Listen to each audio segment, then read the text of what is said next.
Open Media.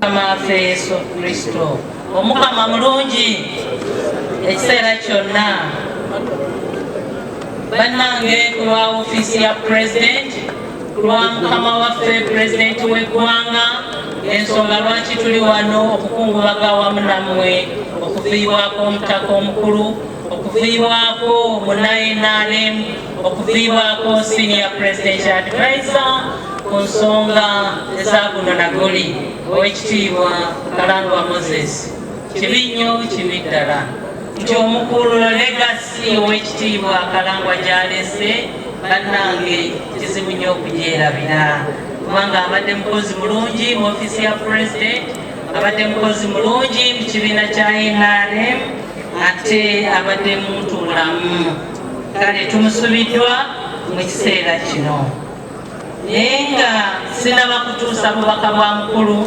owekitiibwa president w'eggwanga era national chairperson w'ekibiina kya NRM general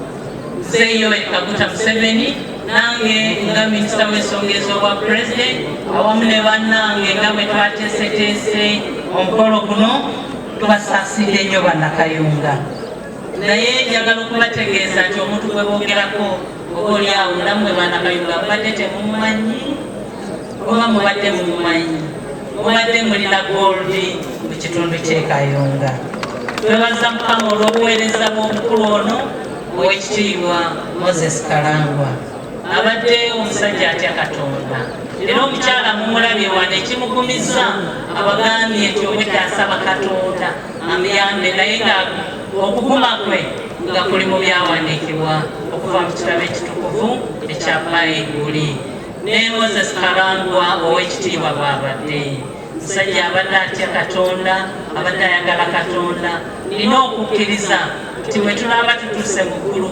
owekitiibwa Kalangwa ajja kubeerayo ensonga ey'okulala abadde ayagala abantu bambi nga tasosola mugagga oba mwavu muto oba mukulu ndabye abaana ne bankaabya amaziga kwegamba nendabira ddala simanyi oba Jackie anaatwala ekisa owekitiibwa Kalangwa kyabadde nakyo oba baana naye buli kaseera nga bwe mbatunulako bwenti nebaza Katonda olw'obulamu bwa Moses Kalangwa n'abaana baatulekedde baana mmwe mwagale nnyo Katonda baana mmwe mube bakozi nga Moses Kalangwa nkimanyi ti mukyala we mukozi nnyo ekyo tekineeraliikiriza kubanga enkola ye y'emirimu ogimanyi omukyalo oyo mukwano gwange nnyo mbadde nnondoola ebintu byakola naye mukozi okwekanakana baawe sirina kweraliikirira konna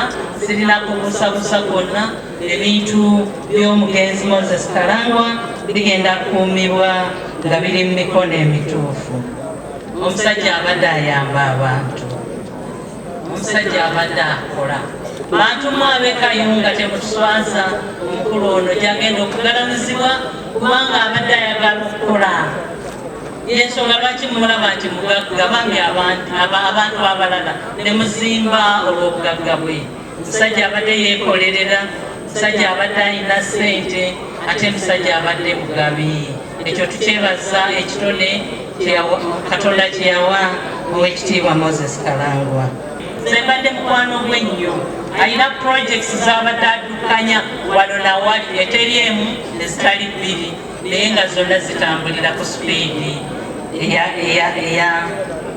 ey'ekizungirizi kale tetulina kubuusabuusa kwonna nti ebintu bino biri mu mikono mituufu Jackie mukozi birungi oyo gwe mulaba mukozi mumanyi ate njagala okusiima nnyo president okujjukira famire eno kubanga obwedde ayogera nayo era mbakakasa nti president takomye wano kakasa n'olwaleero olw'eggulo agenda kuddamu okwogera nammwe okulaba engeri ensonga gye mugenda ozikwasaganya era n'okulaba ebintu gye bigenda okutambula nga bigenda mu maaso omukulembeze w'eggwanga yabadde akozesa owekitiibwa Moses Kalangwa era abadde senior presidential advisor special duties ate mu kiseera kyekimu abadde nga ye ssentebe wa NRM mu district eno ey'e Kayunga.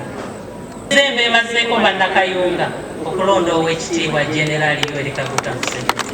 Bano kwagala NRM yevuddeko okufa kwa Kalangwa kumbi kubanga afiiriridde ekibiina kye. Bwebala okulonda Oweekitiibwa General Yoweri Kaguta Museveni ne mumuwa obululu obungi ennyo obwamuleetera obuwanguzi kubanga obululu bwe mwamuwa mu disitulikiti eno twabugatta ku bululu okuva mu disitulikiti ez'enjawulo obuwanguzi ne tuba nti tubulina mu gavumenti yaffe mu kibiina kyaffe kya NRM era ng'akyatukulembera.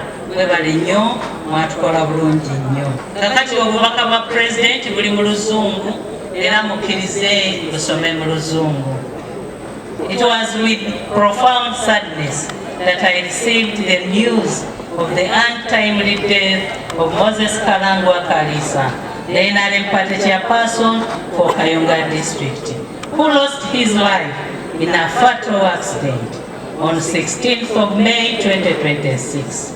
On behalf of the government and on behalf of the NRM party, I convey heartfelt sympathies to his family, colleagues, and the entire country. The sudden death of Kalangwa has robbed the country of a hard-working leader and effective mobilizer for the NRM party in Kayunga district. The party has lost a loyal cadre who was in the prime of his life. He still had a lot to contribute to the development of Kayunga district and the entire country. On this occasion of his send-off, I salute him for putting a brick, a tofali, on Uganda's development and socio-economic transformation. During his lifetime, at this moment of grief, my thoughts and prayers are with his family. I pray that God grants you the fortitude and courage to endure your loss. May his soul rest in eternal peace. Akati naye ampadde ebbansa okugitwalira Mama Kirabo nga mulimu obukadde 10 okwongera ku ziri 10 nange ntaddeko emiliyoni yange ng'amabugo. Akati muzikirize tambule mpolampola obubaka buno butwale wali wadde oba pulezidenti ate era n'obubo. Basaba ne banyabo tugenda kubateekako ebimuli ku sipiidi eyayiriyiri naye mukkirize ttiimu Arsenal Bale obubaka obw'okubagiza butuuse era Jacqueline abirungi abufunye n'emitwalo 5. Basaba ne banyabo mukkirize nafuna simu obubaka bwa pulezidenti bwazze kusoma. He had a personal relationship with most of the people who were here. I last spoke to him about a week ago. He was excited to inform me that he had just received his appointment letter for the position of a senior presidential advisor.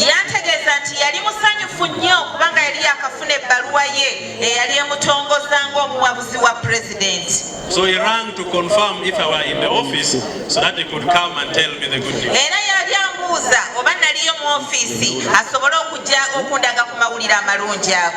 So when he came, I think it was God speaking to him now. He said, Secretary General, you have been working. I want to take you for lunch.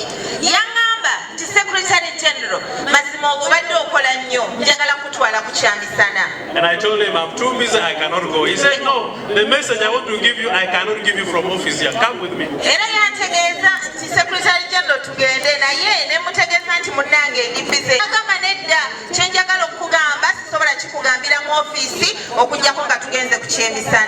So when he insisted, we went. On our way, he said, you know, I'm telling you that we have been struggling for this appointment. Now I have got a presidential advisor. He was with us in all the by-elections in Uganda. ne tuddamu akalulu mu Uganda ze tuyita by election. He would use his money, his resources, he would drive from this place up to West Nile to campaign for NRM. Ng'akozesa ssente ze, ng'akozesa buli kimu ekikye, ne tugenda n'agenda Arua n'agenda buli wamu Kalangu abadde atuuka ng'atakozesa bibye. When he was campaigning to be a SEC member, for those who are at Kololo, you must witness that the campaign was very hot. But typical of him, because we waited almost up to morning for their results.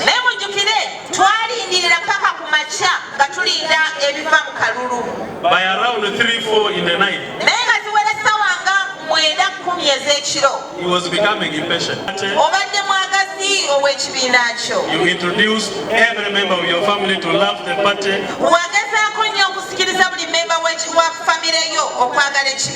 Party will stand with your family. We have heard your concern about the family. We have heard the people's concern. Tomorrow we have a big meeting of the party. I will present this petition to the president. You will have to allow me. I'm not going to be here up to the end.